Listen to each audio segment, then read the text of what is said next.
Hey, what's going on, guys? It's Pete with MixBetterNow.com, and today I want to address a question that I've been getting a lot lately, and that is, which reverb should I use on my vocals and why? Let's check it out.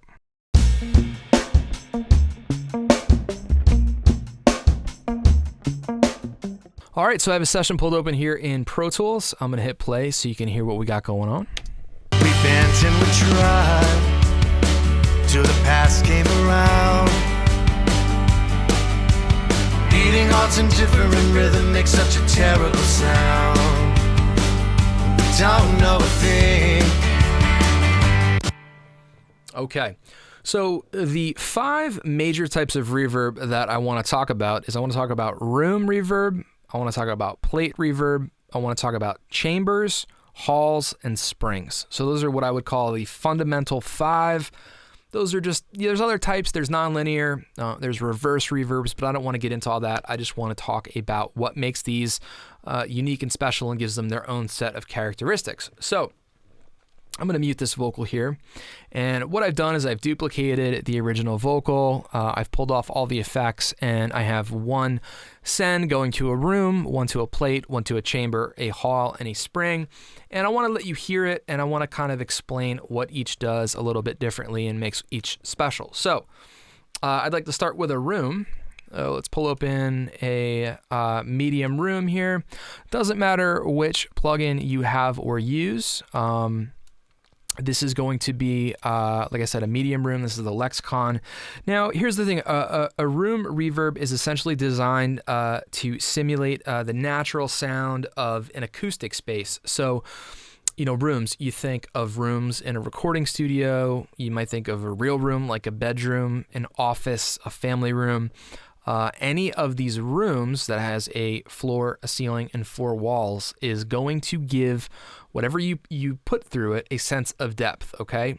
And that sense of depth will be contingent upon, how much you send to it, all kinds of different factors. So let's go ahead and take a listen. Like I said, this is a medium room, and I'm going to exaggerate a lot of these things so you can really hear it, okay? When I think about reverb, I like to think of it in 3D. You have your depth, your width, and your height. Your room is going to give you your depth, all right? Let's take a listen. We bent and we tried till the past came around. Beating hearts in different rhythm makes such a terrible sound. So I'm not really sure which type of room this is emulating, but nonetheless, it is a room. If we go to another, there's a bunch of presets here. Let's click on drum rooms, and this is a tiled room. We bent and we tried till the past came around. Beating hearts in different rhythm makes such a terrible sound. Okay, so as you can hear, it definitely pushes the vocal back when it's dry. It's kind of here in the room. It will move back quite a bit. It's just nice to have a natural space that adds a bit of the distance and the depth to whatever you're putting through the reverb here. It's a vocal, okay? One thing I want to just point out is I want to pull up the Ocean Way Studios plugin from UAD. The reason that I want to do this is because it gives you actually like a visual representation of what this will look like for those of you visual people out there, okay? So essentially what we have here is 3 sets of microphones. We have a close mic in red, a mid mic in the orange, and the green yellow is a far mic. And we will get different reverb lengths, different sounds depending on where the mic is in the room. So let's start with a close one. We bent and we tried till the past came around. Okay, it's a bit more intimate, something you might want to, use on a stripped down production like a acoustic performance. A lot of these reverbs are very contingent upon the program material that you're using it on. So just keep in mind the BPM of your project, the pace at which the singer is singing. Like I said, how intimate or how dramatic you want to make the vocal sound. Here is the mid-range. We bent and we tried till the past came around. Okay, here's the far mic. We bent and we tried till the past came around. So depending on if we use a small room, a medium room, a large room, they will give us different senses of depth in our overall reverb. Let's listen in the context of the mix. We bent and we tried till the past came around. Beating hearts in different rhythm makes such a terrible sound.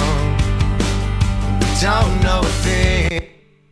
Okay, so like I said, the room will, move our vocal back a bit. It also gives us a sense of three-dimensionality because we do have the walls, we do have the ceiling, we do have the floor. But I would rather get my sense of 3D from using other things like different types of reverbs or different types of delays that we'll talk about in a minute. So the next main type of reverb, and my favorite type of reverb on vocals, I would say overall, is going to be the plate reverb. So let's go ahead and mute these. We'll pull open the plate, and the plate I have pulled up here. This is the UAD EMT 140. This is an original, this is a emulation of the original EMT 140 plate, which was an actual metal plate that they would drop into these containers, and then they would feed the audio in there, and that's how you would get your plate sound. Now, here's what kind of makes a plate different from a room, is that a plate has more of a two-dimensional sound. So you're getting a little bit of depth, and you're getting a little bit of width, but you're not getting very much height. It adds that depth and fullness without pushing the dry signal back too far. So like, as you'll hear with the hall, it moves it back quite a bit and up. What the plate does is it puts the dry signal a little bit, it keeps it intimate and forward, but you will get that depth from the way that the audio hits the plate. It doesn't suggest an acoustic space like a room will because there's no discernible early reflections. But it does add the length and the size without making it sound small or too distant, okay? Let's go ahead and listen to this. This is the middle plate setting. There's 3 different plates on here. A is the brightest, C is the darkest. I have it set to B in the middle. We have about a 1.5 second decay time, so let's hear what it does to the vocal. We bent and we tried till the past came around. Beating hearts in different rhythm makes such a terrible sound. Okay, I'll bypass it. We bent and we tried till the past came around. In. We bent and we tried till the past came around. Beating hearts in different rhythm makes such a terrible sound. So it's a really nice smooth reverb. It's a nice way to get a little bit of separation from that really up close dry sound, and it'll throw the reverb out a little bit wide, not super wide, but wide enough to give you that sense of depth that's pleasing. Okay, and just remember that the plate is an effect, whereas something like a room is an illusion of space. The illusion of space is created by the room that is emulated through the reverb plugin that you're using. So they're just a little bit different in that way, but they're really nice to blend together, and a plate is something that I will reach for just about every single time. All right, next up, we're going to take a look at the chamber. So a chamber is similar to a room in that it's essentially another room. It has four walls, a ceiling, and a floor. Let's grab the Oxford here. But what's different about the chamber is it is hard walls that the original echo chamber would have. Think about things like bathrooms, stairwells, cement walls, tile walls. It's going to give us a brighter sound. It's going to give us almost a more metallic sound, even though there might not be metal in it. But what the way an echo chamber kind of came about was they would, do something like go to a stairwell in the studio or build an echo chamber. They would put a speaker on one end and a microphone in the other, and they would send the vocal out of the speaker and move the microphone to different places, and then your audio would hit the walls, it would hit the back wall, the side walls, the floor. It would bounce around, eventually get to the microphone, and that's how you got this chamber sound. So let's go ahead and take a listen. We're still in solo here. We bent and we tried till the past came around. Beating hearts in different rhythm makes such a terrible sound. Now this is thrown out a little bit wider. We can change the shape on this particular plugin. This is a horizontal rectangle, so if we go to a square, it's going to sound a little bit different. We bent and we tried till the past came around. Okay, here's a vertical rectangle. So what this is going to do, instead of throwing it out wide, it's going to give us a little bit more depth. We bent and we tried till the past came around. Okay, let's bring the band in. We bent and we tried till the past came around. Beating hearts in different rhythm makes such a terrible sound. We don't know a thing. All right, there's other different types of chambers we can check out in this particular plugin. I believe there's we have an actual echo chamber preset, so let's listen to that. We bent and we tried till the past came around. So you can hear the reflections kind of bouncing off of a hard surface, a tile of some type or a cement of some type. And that was predominantly what these echo chambers were built out of. So with a room, you're going to get a much softer sound, almost a warmer sound because it's an actual room. You know, might have some acoustic treatment. You might have drywall. With an echo chamber or a chamber, you're going to have things, like I said, like a bathroom where there's tile, or like a stairwell where you have concrete. But it's very nice, though. Nonetheless, it gives us a three-dimensional tone, and it can be very, very nice sounding on vocals. One other thing I want to just make a note of is I believe on Reverb here, we should have a chamber. We don't have a chamber. We have everything else but a chamber. Let's go ahead and pull open another chamber. I really like this Valhalla vintage Verb. This has, if you toggle here, it's $50, and it has a hall, it has a plate, a room, a chamber. You have a chorus, ambience. I don't know what sanctuary is, but you have some dirtier settings. And then you have a non-linear reverb, so it's like 7 reverbs in one for $50, and it sounds great. Anyway, this is the chamber setting, and what's great about it is if you hover over the buttons here, it will tell you what all of these settings do. So if we hover over pre-delay, it will tell you that it sets the amount of delay before the reverb. Anyway, this is the Valhalla chamber. Just get my fader back. Sounds like this. We bent and we tried till the past came around. Beating hearts in different rhythm makes such a terrible sound. So that's a small chamber. We don't know a thing. Now this is called a live vocal chamber. We bent and we tried till the past came around. I like the way this sounds. What I'm going to do is I want to blend a little bit of plate in with it. And let's bring the band in. We bent and we tried till the past came around. Beating hearts in different rhythm makes such a terrible sound. So that's just one example of how we can blend these different reverbs together to form that three-dimensionality that we want: height, width, and depth, okay? The reverb that will give us the height is the hall reverb, which we're going to take a look at right now.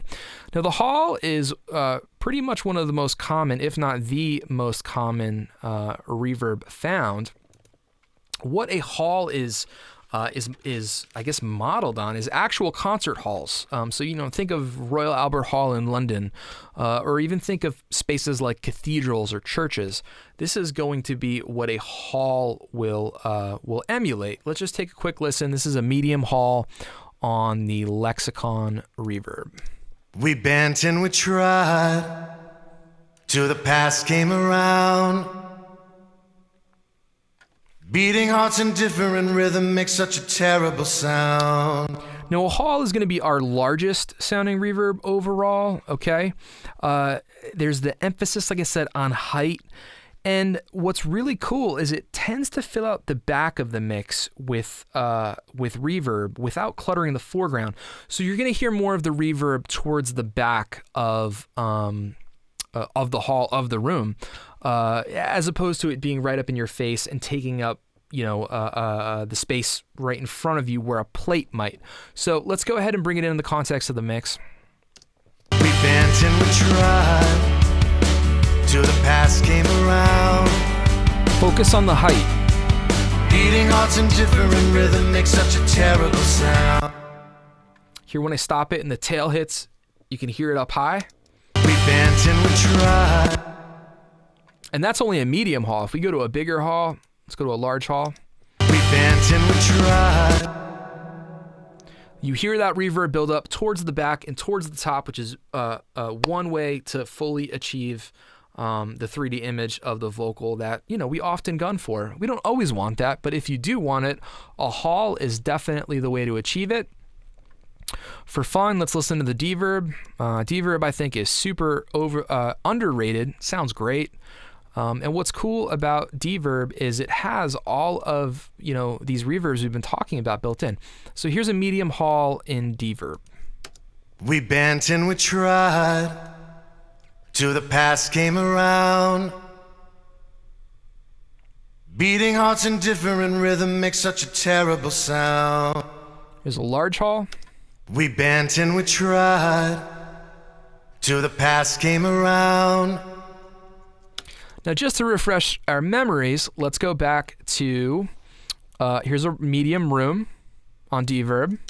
We bent and we tried, till the past came around. You hear how it's a little bit warmer than the chamber, okay? It doesn't have the hard tile on the floor of the cement. We bent and we tried, till the past came around. Okay, let's grab a plate, medium plate.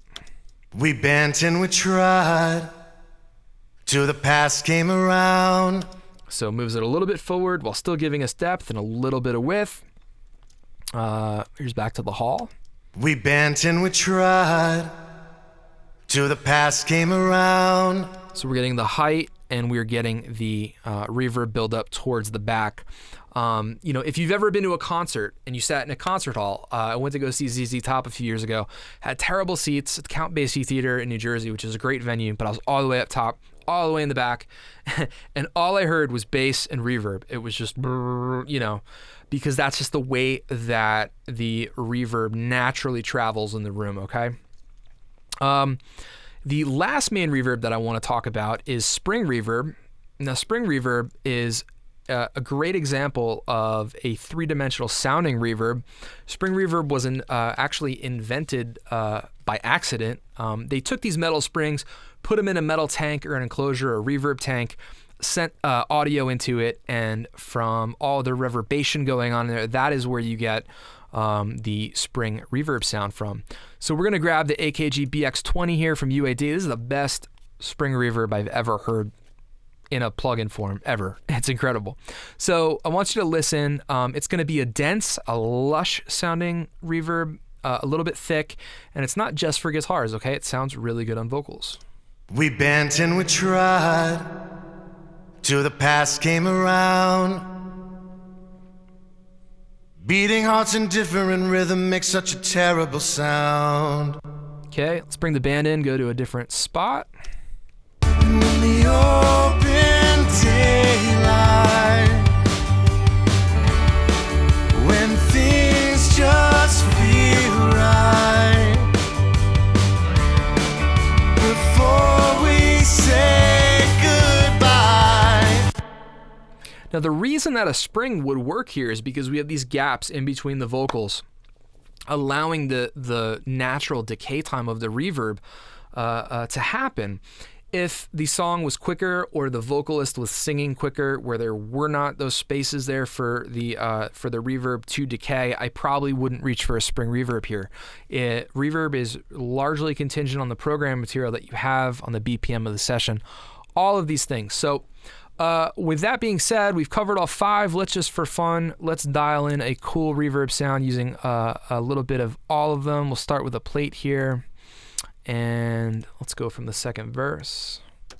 We bent and we tried, till the past came around. Okay, I'm going to throw in a little room. We bent and we tried, till the past came around. I'm going to go for a hall for a little bit of that height. We bent and we tried, till the past came around. Beating hearts in different rhythm makes such a terrible sound. So by using a plate, by using a room, and by using a hall, we're getting that 3D. We're getting our length, width, and depth, okay? Let's bring the band in. We bent and we tried till the past came around. Beating hearts in different rhythm makes such a terrible sound. We don't know a thing. Sounds cool there. Let's go to the pre-bridge. In the open daylight, when things just feel right, before we say goodbye. Let's go to a hook. It's all over now. We'll fall back somehow. And as you hear that tail go there, for all the reverbs, I think it sounds really nice because we're achieving all of the things that I want to achieve to give it a little bit of depth, to pull it back from the front of the mix, to get it to sit and blend in with the rest of the instruments that are in the session, okay? So these are our 5 main reverb types. We have, like I said, we have a room, a plate, a chamber, a hall, and a spring. All 5 are used for different reasons to achieve different things in the mix. There's no rules. There's no this should come before that. I always say if it sounds good, it is good. But I like to start typically with a plate or with a room and then kind of massage things in from there. We'll take a look at delays and stuff like that and partnering them at a later time and date. But I just wanted to give you an explanation of these. So if you were ever confused and didn't know what to reach for and why you should, hopefully this will help you out. All right, so that's it for me. My name is Pete with MixBetterNow.com. As always, I appreciate you guys watching. I hope you have an awesome day, and I will catch you next time.